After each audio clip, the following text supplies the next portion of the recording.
Hello students, good morning. Welcome to the class of Business Studies. And students, today's our topic of chapter number 7 directing is importance of directing. Students, in our last video we have discussed about the meaning of directing and features of directing. So let us start. Importance of directing in first part is to initiate actions. Initiates means starting. Actual work only be start with the help of directing because employees can't be start their work without getting instructions from their superiors, and superior only be issue instructions or guidance with the help of directing function of management for predetermined course of action or goal of the organization से achieve. बिना instructions के, बिना किसी order के employees अपने work को start नहीं कर सकते, और एम्प्लॉयज को इंस्ट्रक्शंस और ऑर्डर्स सुपीरियर के थ्रू गिवन किया जाता है with the help of directing. क्यों? क्योंकि डायरेक्टिंग फंक्शन में क्या चीज आती है? डायरेक्टिंग फंक्शन में leadership, motivation, communication and supervision आता है. तो दीज 4 एलिमेंट्स की ही कहानी इस पूरे चैप्टर में रिपीट होती रहेगी. तो यहाँ पर नंबर 1 की actions initiate, actual work initiate और स्टार्ट किया जाता है डायरेक्टिंग फंक्शन में. क्यों? क्योंकि इसी फंक्शन में आकर, इसी फंक्शन में मैनेजमेंट के डायरेक्टिंग फंक्शन में एम्प्लॉयज और वर्कर्स को ऑर्डर अब पास करना स्टार्ट हो जाता है. उनको इंस्ट्रक्शंस दे दिए जाते हैं, उनको ऑर्डर दे दिया जाता है. Now you start your work. ठीक है, अब आप अपना वर्क करना स्टार्ट कर दीजिए. तो जब तक हमसे ये बात नहीं कही जाएगी हम अपना वर्क स्टार्ट नहीं कर सकते. तो इसलिए कहते हैं कि डायरेक्टिंग फंक्शन की हेल्प से कोई भी वर्क स्टार्ट होता है. देन नेक्स्ट इंपॉर्टेंस है means of motivation. Motivation is also the part of directing. एक एलिमेंट मोटिवेशन होता है. कहते हैं directing function does not mean only giving instructions, okay, but also with the help of directing superiors try to give their employees more and more encourage. उनको motivate करने के लिए कि एम्प्लॉयज ज़्यादा से ज़्यादा अपना क्या दें, बेस्ट पॉसिबल मैनर से परफॉर्म, बेस्ट पॉसिबल मैनर से अपनी एबिलिटी से मैक्सिमम एबिलिटी से वर्क करें. तो इसके लिए उन्हें मोटिवेट करना सुपीरियर का बहुत ज़रूरी होता है. And motivation is the part of directing function. Motivation is also the element of directing function. क्यों? क्योंकि मोटिवेशन ही डेवलप करता है एम्प्लॉयज के अंदर बिलोंगिंगनेस की feeling and encourage them to give their maximum in the organization for achieving organizational goal on time. मोटिवेशन एक तो बिलोंगिंगनेस की फीलिंग डेवलप करता है कि you are the part of this organisation.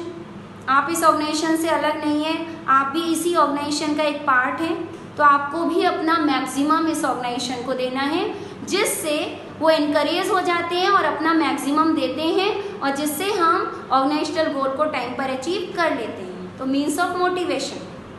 Next, to integrate employees efforts. Integrate mixed करना, mixed कर देना employees efforts. Because students, in an organization there are different group of societies employees are working, okay. उनका level of working वो भी separate होता है, difference होता है इसमें, and they develop different attitudes. उनके अंदर डिफरेंट तरीके के एटीट्यूड्स डेवलप हो जाते हैं, ओके.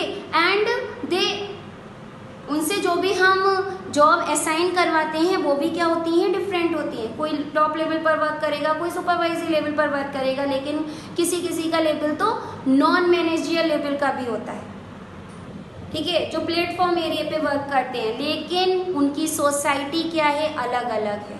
तो उनके अंदर कोऑर्डिनेशन, उनके एफर्ट्स में एक यूनिटी लेकर आना, उनके एफर्ट्स को मिक्स्ड कर देना कि because you are the part of one organization, आप सब क्या हैं, एक ही ऑर्गेनाइजेशन का पार्ट है, और एक दूसरे के साथ उनको इंटर रिलेट करने का वर्क भी कौन करता है, डायरेक्टिंग फंक्शन करता है, क्योंकि कंटिन्यूएशन में उनको इंस्ट्रक्शंस दिए जाते हैं।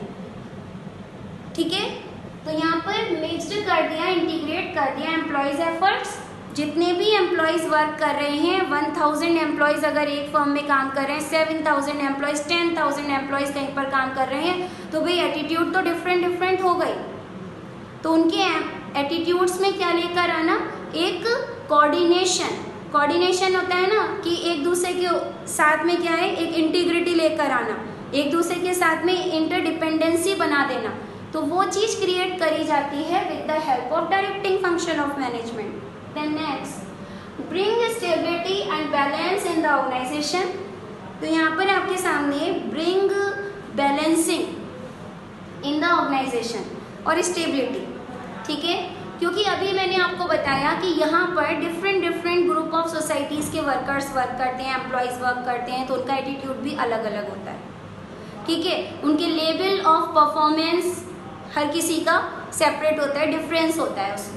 ठीक है, तो उनके लेवल्स में, उनके एटीट्यूड में क्या लेकर आना, बैलेंसिंग और बिलोंगिंगनेस की फीलिंग डेवलप करने का काम डायरेक्टिंग ने कर दिया। And students, there are difference, also difference between attitude of employer and employees. मालिक और उसके एम्प्लॉयज के एटीट्यूड में भी क्या होता है, डिफरेंस होता है। तो यहाँ पर कन्विंस किया जाता है कि एम्प्लॉयज़ को कन्विंस करा जाएगा कि आपका एटीट्यूड, आपका गोल और आपकी फर्म का गोल क्या होना चाहिए, सिमिलर डायरेक्शन में होना चाहिए। तो उनको कन्विंस करते रहना, उनको मनाते रहना कि you are the part of this organization, हम सब मिलकर एक यूनिटी हैं।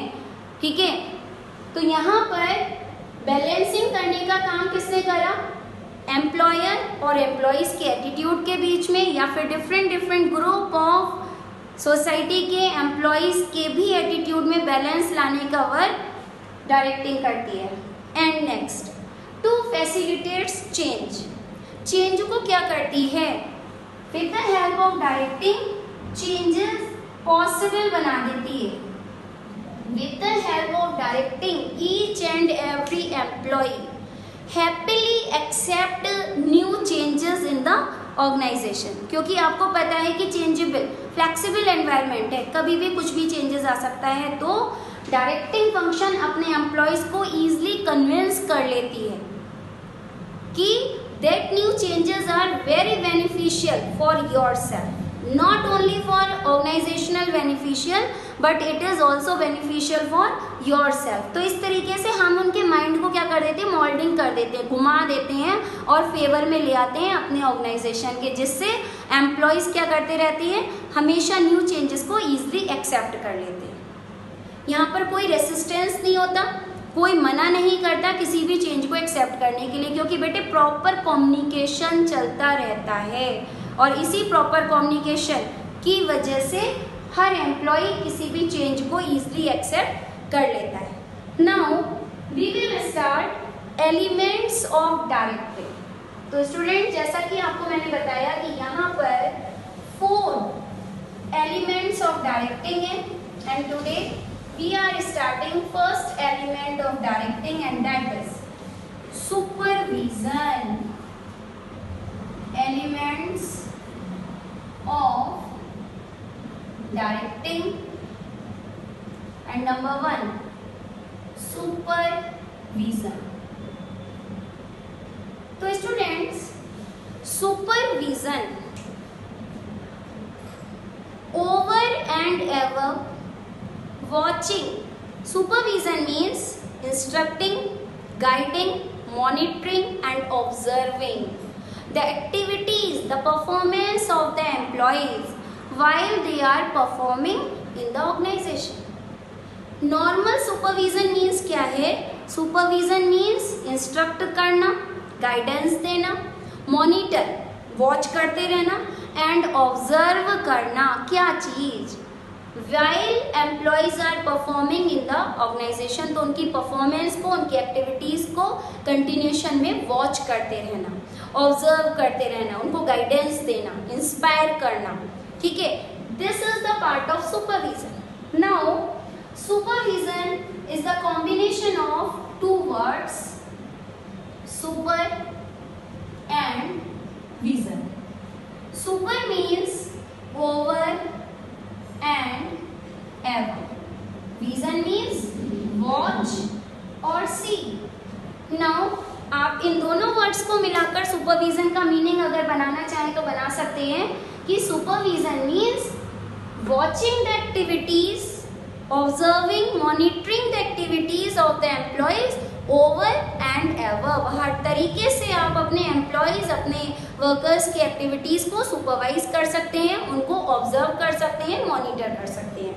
Now importance of supervision, meaning के बाद इसका बस इम्पोर्टेंस दे रखा है और इम्पोर्टेंस में आ जाता है students number 1, importance of supervision. Okay students, number 1, ensuring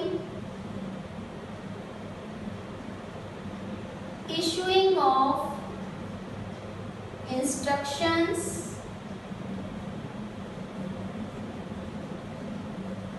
facilitates control,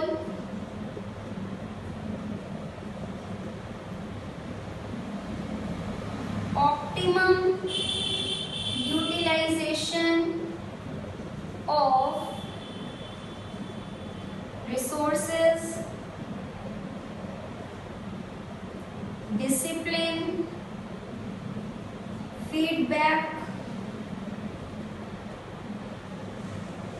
and facilitates communication.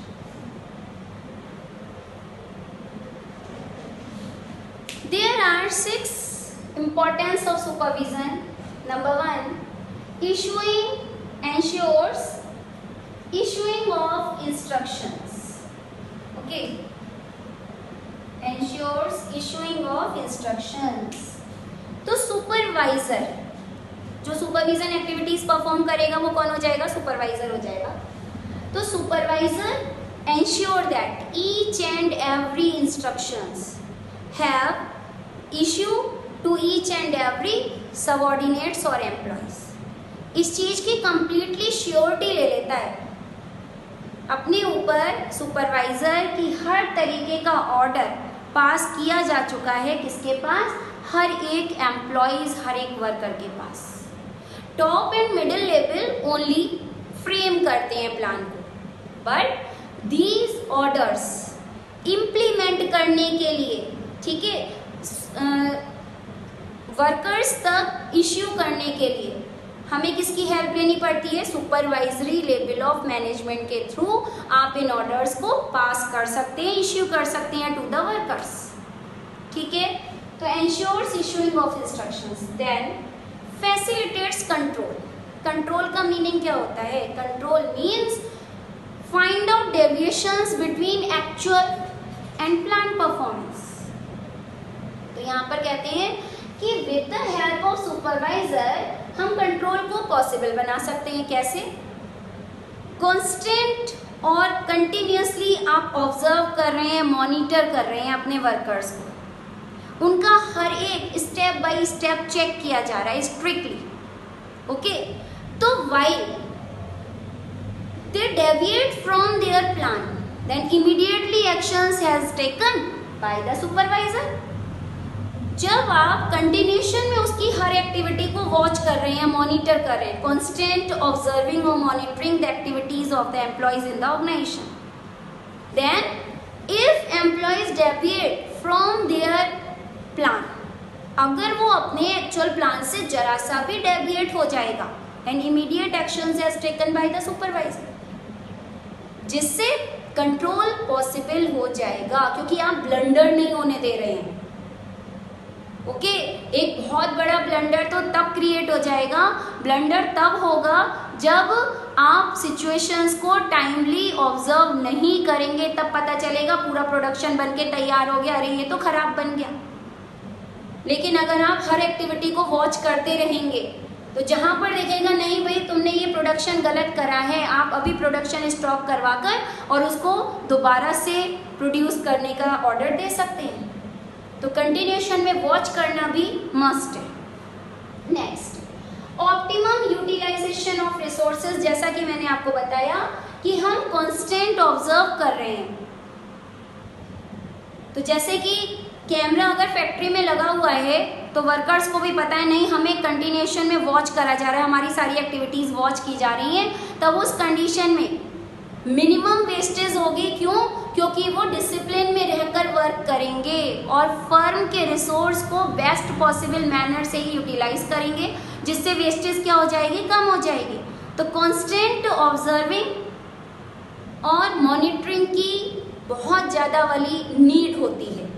तो सुपरवाइजर यही काम करता है जिससे वेस्टेज ऑफ रिसोर्सेज मिनिमम हो जाती है और मैक्सिमम हम अपने रिसोर्सेज का यूटिलाइज करते हैं। बट उनको अपने एम्प्लॉयज़ की एक्टिविटीज़ को, वर्कर्स की एक्टिविटीज़ को कंटिन्यूएशन में आपको वॉच और मॉनिटर करने की नीड है।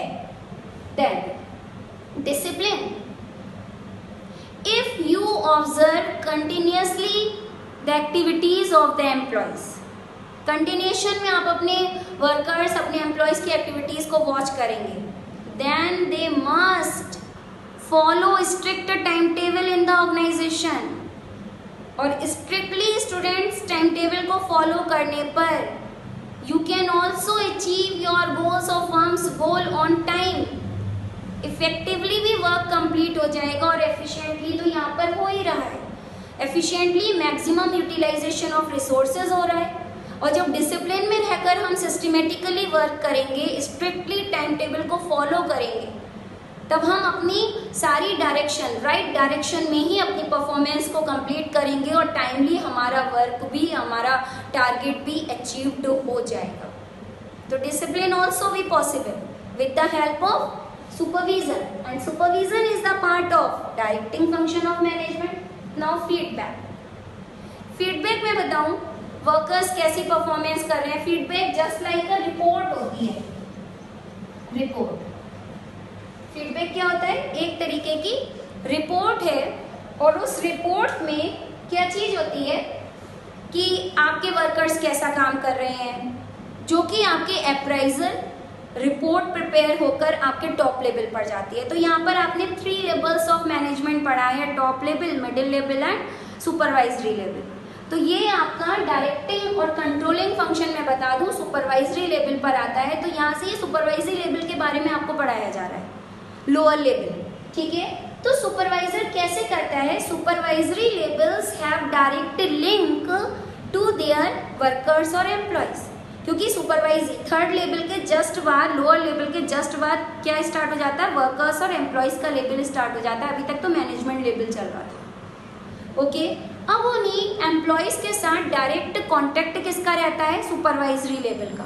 तो सुपरवाइजर ही एक वो बंदा है, सुपरवाइजरी लेवल ही एक वो लेवल है जो प्रॉपर फीडबैक प्रिपेयर कर सकता है, एक्चुअल रिपोर्ट प्रिपेयर करेगा about the response of the employees, ठीक है, परफॉर्मेंस को लेकर, टारगेट को लेकर, जो एक्चुअल में परफॉर्मेंस जा रही है, जो उनका टारगेट है टाइम पर पूरा होगा नहीं होगा, कौन अच्छी परफॉर्मेंस कर रहा है, कौन बेकार परफॉर्मेंस कर रहा है, दैट इज कॉल्ड फीडबैक। तो फीडबैक किसने लिया, सुपरवाइजरी ने ले लिया।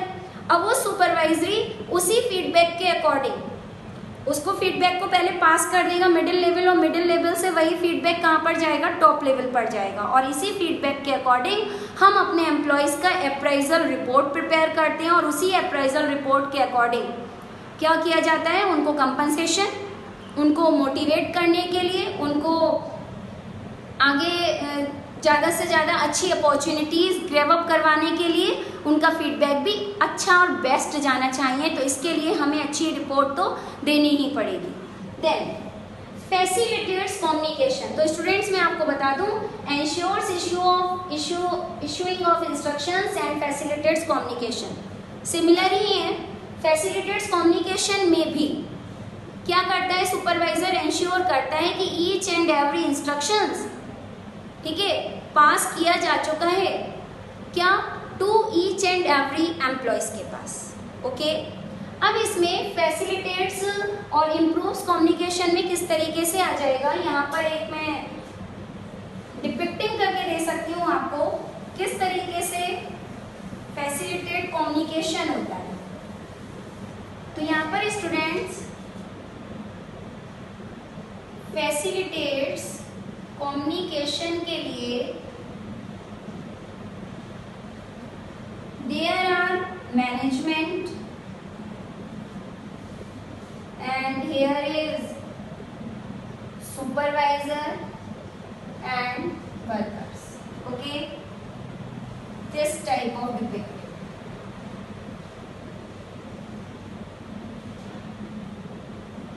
तो आपको भी पता है कि इंस्ट्रक्शंस का फ्लो क्या होता है, हमेशा डायरेक्टिंग का फ्लो क्या रहता है, टॉप टू बॉटम। तो टॉप पर मैनेजमेंट है, वर्कर्स हमारे लोअर लेवल पर है। तो यहाँ पर मैनेजमेंट की तरफ से पॉलिसीज, इंस्ट्रक्शंस पास किए जा रहे हैं। तो फैसिलिटेट कम्युनिकेशन किस तरीके से हो जाएगा, management pass policies, instructions with the help of supervisor to the workers.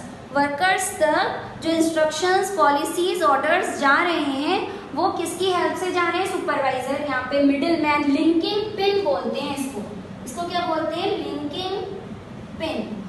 तो लिंकिंग पिन का क्या रोल होता है, supervisor act as a linking pin. क्यों, क्योंकि वो पास कर रहा है policies, instructions, orders from management to workers को।